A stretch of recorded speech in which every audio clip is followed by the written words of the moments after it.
Hello and welcome to another chat with Nat.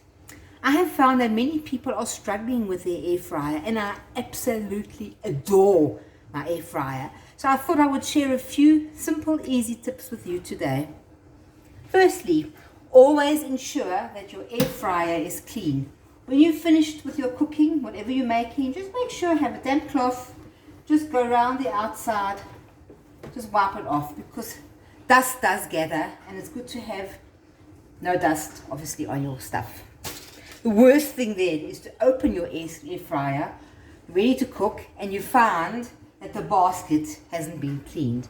So always check when you finish cooking.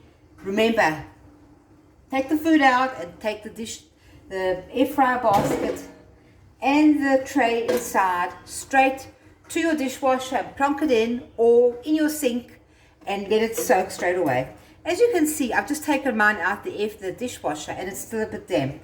You don't need to dry it. You can just pop it into your air fryer. When you heat up your food, your air fryer, and you want to do a bit of a preheating, it will dry it out beautifully. So, you want to use your air fryer and you want to start cooking. If you want to do a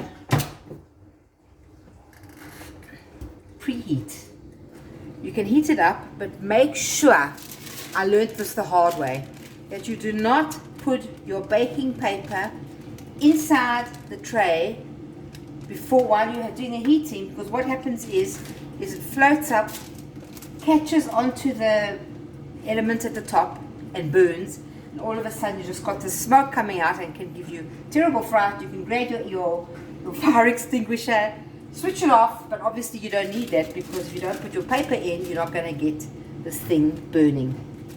So, as you can see, it's warming up nicely. We can just switch it off. We don't need to do it. If you want to, you can put your dishes straight into here and cook with that. Or, a nice thing to do is to make a foil sling. You make a sling slightly narrower than your tray. You pop it in, and then when you've done the food cooking, all you do is you pull it out and you take the food out like that. But if you want to be using the tray to cook your food on, then it could be a good idea to line it either by putting the baking paper on, or you can put in your foil. So you put in your foil, it's all nicely in, put your tray on, and when you finish cooking, take your tray off.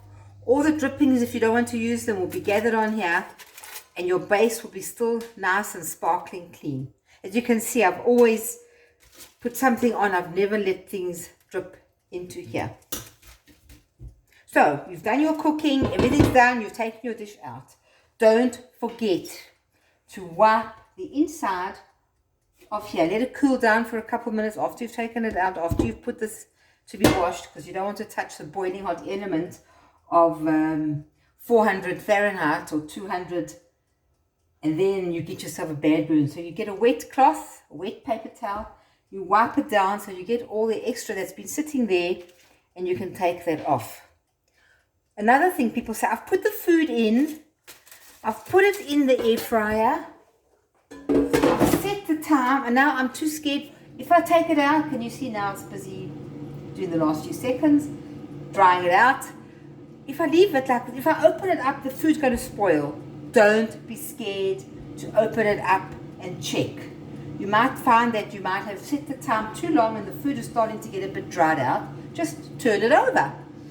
Take it out as often as you want. It's not a problem. And remember, have fun experimenting. Whatever you make in your oven, you can make in your air fryer.